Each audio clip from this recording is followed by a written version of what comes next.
The account of Jesus giving life to clay birds in Surah 5 comes from a 2nd century work called the Infancy Gospel of Thomas.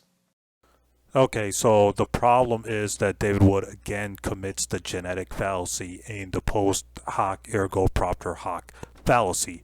So these are fallacies that David Wood commits. The genetic fallacy is attacking the source of the claim instead of the claim itself. And the post hoc ergo propter hoc fallacy is saying the thing before caused the thing after, or the event before caused the event after. So these are fallacies. These are fallacious arguments. So there are the other problem is there are true stories found in these New Testament apocryphal sources, as we are about to see. According to Christian scholars themselves, there could be true stories found in these New Testament apocryphal sources. Don Stewart of BlueBible.com says, him commenting on the New Testament Apocrypha, he says, though it is possible that some of them, the New Testament apocryphal sources, may contain authentic elements of Jesus' sayings and deeds, there is no way for us to determine the degree they have accurately reflected Jesus. But notice what he's saying.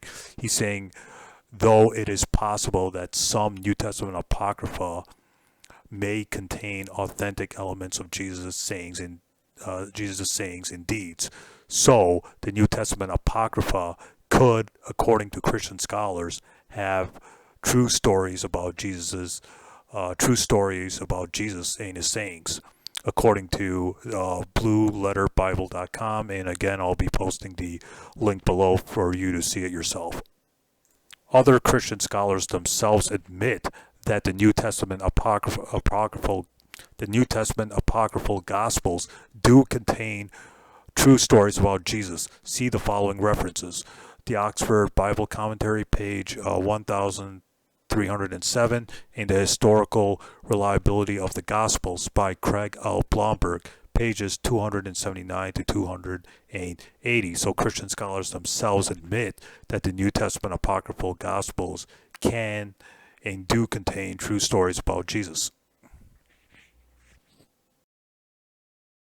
The story of Jesus making a clay bird could have made it into these New Testament apocryphal sources. John chapter 21 verse 25 tells us that not everything Jesus did made it into the Gospels.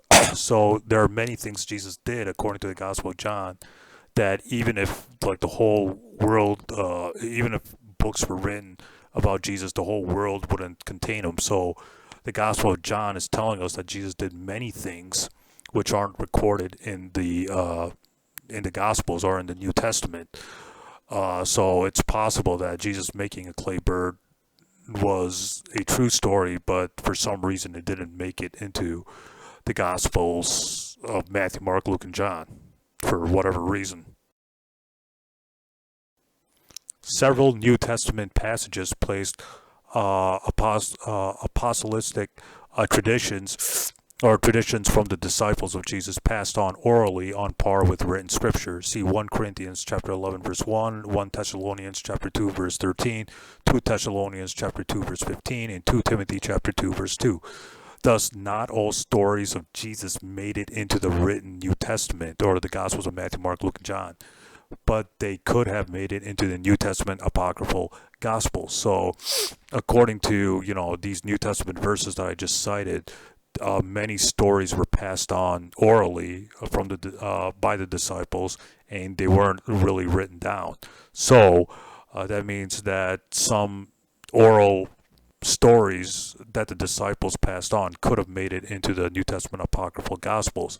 Thus, the story of Jesus making a clay bird could have been passed on by the disciples orally, and then it was written down not in the 1st century but in the 2nd century New Testament apocryphal works. This can't be disproven. So the conclusion we can draw from the data is that the story of Jesus making a clay bird mentioned in the Quran is not a threat to its validity.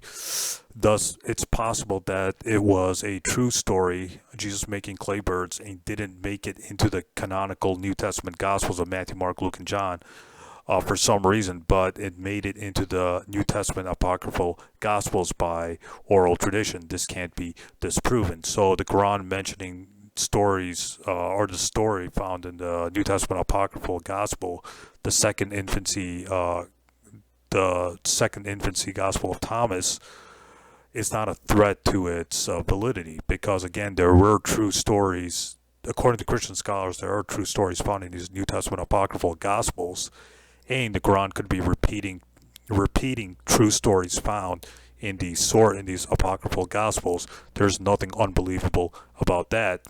So the Quran is not in error, or the Quran's not repeating false or fictional stories about Jesus, according to Christian scholars themselves, as even they admit that the New Testament Apocrypha can contain true stories about Jesus in them, and the Quran could be confirming or could be repeating true stories about Jesus found in these apocryphal Gospels. Stay tuned, more videos coming up ahead.